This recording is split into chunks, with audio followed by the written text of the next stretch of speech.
Well, hello and welcome back. Today we're going to take a look at the 1907 pistol field trials. Now, after the pistol and revolver trials of 1907, they discovered that the Colt and the Savage were probably the most developed pistols, automatic pistols at that point in time.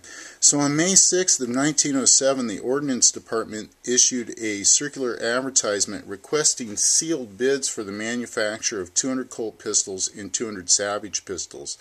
Now, the bids were opened on May 15th, and Colt had submitted two bids. One was for a commercial model, 1905, just straight up commercial model at $18.50. And then there was an alternative bid that had the alterations that the board had recommended, like the grip safety here and the ejection port and a few others. And those pistols were $25 each. Now, both bids included spare parts of $391. Now, on May 18th, General Crozier accepted the modified pistol bid, so he didn't want to see the commercial model 1905 that we see right here. He wanted to see this one that's right here. And what we had to go on after that was the 200 pistols that were ordered shipped to Springfield Armory on March 17th of 1908, and Colt lists these as the Colt Modified Automatic Pistol Model 1905. And then the Ordnance Contract Records list this as the model of March 1907. Now, an interesting note is the numbers 1 through 65 went to Troop K, the 10th U.S. Cavalry, Fort William McKinley, Rizal, Philippine Islands. And this pistol right here is number 40, so this one would have gone to the Philippine Islands for field test. And then 66 through 130 went to the U.S. Cavalry at Fort Des Moines, Iowa. 131 through 195 went to the U.S. Cavalry at Fort Snelling, Minnesota. And then 196 to 200 went to the School of Musketry, Presidio of Monterey in California. And then on February 3rd of 1908, General Crozier ordered 5 additional of these Colt Modified Automatic Pistols, numbers 201 through 205, and those were for presentation pistols. And they were pretty cool. They had their own special leather case, 2 extra magazines, a wiping rod, screwdriver, a box of 50 cartridges, etc. Pretty cool.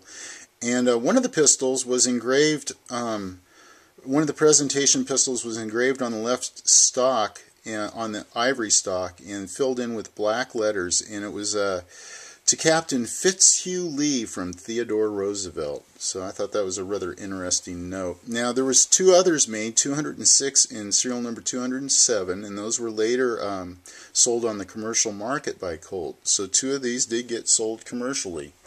Now, the initial test of these proved very disappointing.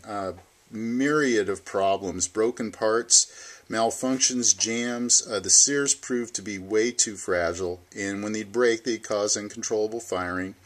Broken firing pins, jamming from the bullet nose catching on the rear of chamber. That was another big one as the magazines fed. Now, the commanding officer of Troop H of the 4th Cavalry of Fort Snelling, I've got a quote here from him. It said, 7,000 rounds fired, jammed nearly every time a magazine cartridge was fired. Jams caused by cartridge catching between chamber and slide. A large number of sears and firing pins broken. Use of 2 hands and letting the hammer down a serious drawback. If jamming and breakages could be prevented, it is thought the pistol would be a superior weapon. So they liked it. They had to work the bugs out of it. They could see where it was going. The School of Musketry summarized their findings on September 12th of 1908, and a lot of the same comments, and they said not recommended for adoption. They did like it. It was accurate, a flat trajectory. They liked the way that the pistol was nice, clean lines and everything like that. And then there was 2 of the pistols that went to the School of Musketry that had a hollowed out part of the grip here that had a round indicator in it, and that indicator was not recommended. They didn't like the way it worked. It created some mechanical issues. Then on September 13th of 1909, the Cavalry Board reached their conclusion, and I've got another quote here, and it says, "The board believes the mechanism of the pistol not suitable as an arm for mounted service. It requires both hands to put into action. The pistol jams very easily, so much that this feature alone is enough to condemn it. An automatic pistol to be of service for mounted troops should be easily loaded, capable of being manipulated by one hand, and come from the holster ready to be fired. The automatic pistol has no advantage over the double-action revolver for mounted service. The board would be glad to see a return to the .45 caliber pistol double action of good workmanship." So on November 7th, Colt submitted an improved Sears spring to Springfield Armory. And the 3 pistols at the School of Musketry were altered by Colt and returned to the school for retest. And those modifications include modified Sears, new grip safeties, new hammers, enlarged ejection ports, and some other minor changes. Now the grip safety had a longer tang on it, and it allowed the pistol to be decocked by being able to depress the sear or depress the grip safety like that, and then once that was done, you can push the trigger in and then slowly put the hammer back down. There was a, let's see, what else? The School of Musketry reported out of 1,200 shots or thereabouts, only 2 jams and 1 misfire. And there was a few other broken parts, but that was pretty good improvement over where they were before they were modified. Now a similar report came in from Troop K of the 10th Cavalry on the Philippine Islands. The same issues that everybody else reported. So on June 9th of 1909, Colt submitted a request to the Ordnance Department to withdraw all their pistols for repair and alteration over the summer. Now what happened was, after that, they reissued the pistols, and they gave favorable reports on the pistols, but it was still not satisfactory in its state of development. And because of that, this pistol design just wasn't going to cut it. I mean, they could do all those improvements, but it still wasn't where they needed it to be. Now, the field trials proved to be very beneficial for Colt and Savage in developing these pistols, but it wasn't enough. And by 1909, it was really becoming apparent that they were not acceptable. So Colt and Browning at this point completely redesigned the pistol in hopes of winning the contract, and this is where you really see the forerunner of the 1911.